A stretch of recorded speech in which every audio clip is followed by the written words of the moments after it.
You've probably heard a rumor about yourself at some point.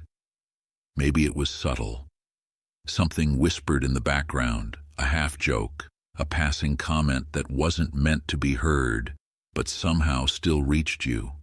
Or maybe it came secondhand, from someone who told you they just thought you should know, followed by a sentence that stayed in your head for days.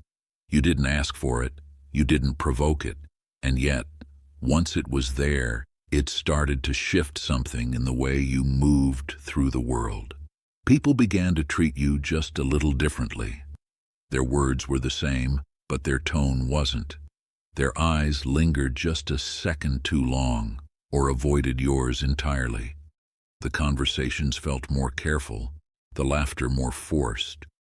You weren't sure why at first, but something was off. And when you finally traced it back to the source, you realized the damage had already been done, long before you had a chance to respond. That's the thing about rumors. They rarely come at you head-on. They live in silence, grow in absence, and spread through people who don't even know they're participating. You keep asking yourself where it started. Was it jealousy? Was it misunderstanding? Was it someone who didn't like how confident you were, how comfortable you seemed, how much space you took up without asking for permission? You'll probably never know. But one thing becomes painfully clear. You're no longer being seen for who you are. You're being measured against something someone else made up, and they didn't even have to say it out loud. A rumor is not just a lie, it's not even always false. That's what makes it so dangerous. A rumor is something that lives in the space between truth and suggestion, never fully confirmed, never completely denied, always open, always moving. It doesn't need facts, it needs plausibility. It doesn't need a witness, it just needs someone willing to repeat it, and someone else who's willing to believe it. The most effective rumors are the ones that sound like they could be true, not because they are, but because they fit the image someone already had in the back of their mind.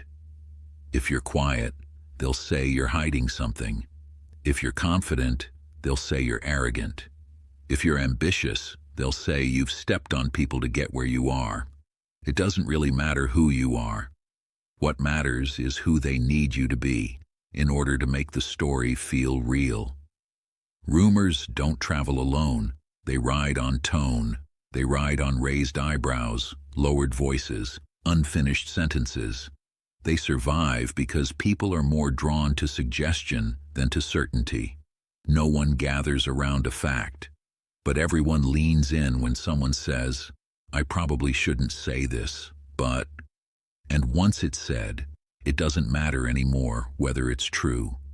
It's already in circulation, and what spreads can't be taken back, because no one remembers exactly who said it, only that everyone seems to know.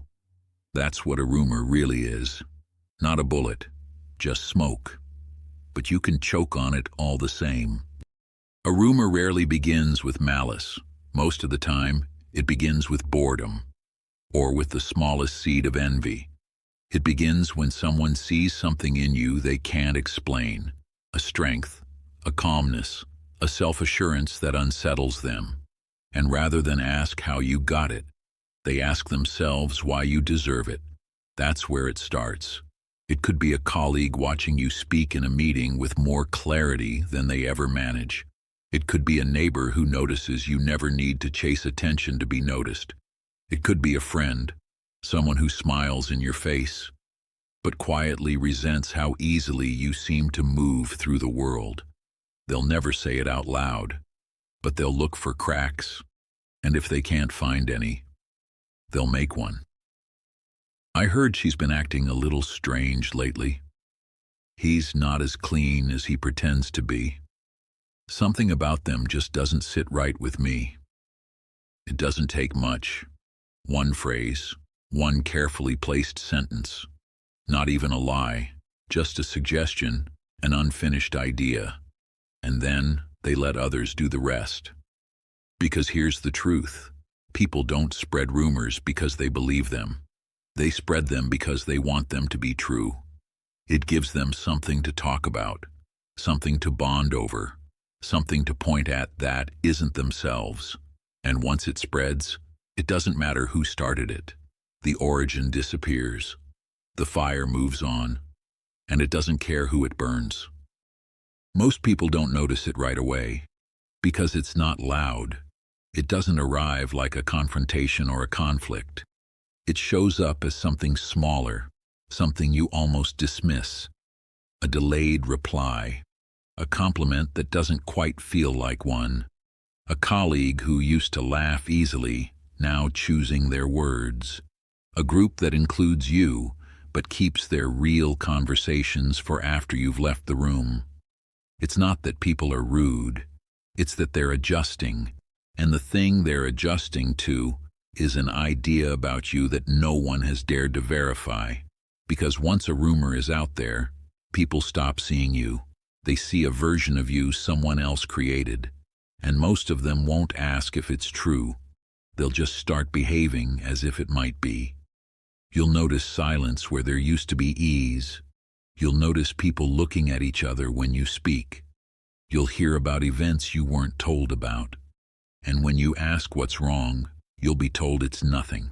That's the clearest sign. Because if something were true, they'd confront you.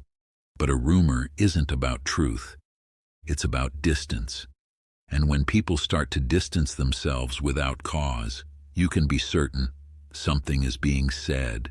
And the cruelest part, by the time you feel it, it's already been said more times than you'll ever know.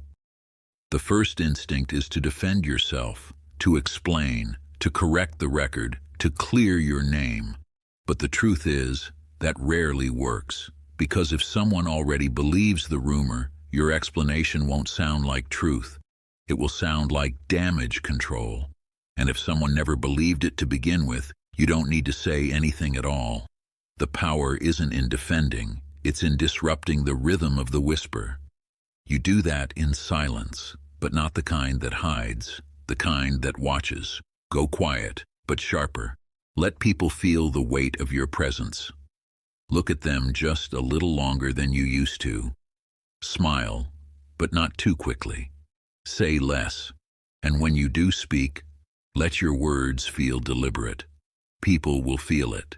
They won't be sure what you know, but they'll start to wonder who told you.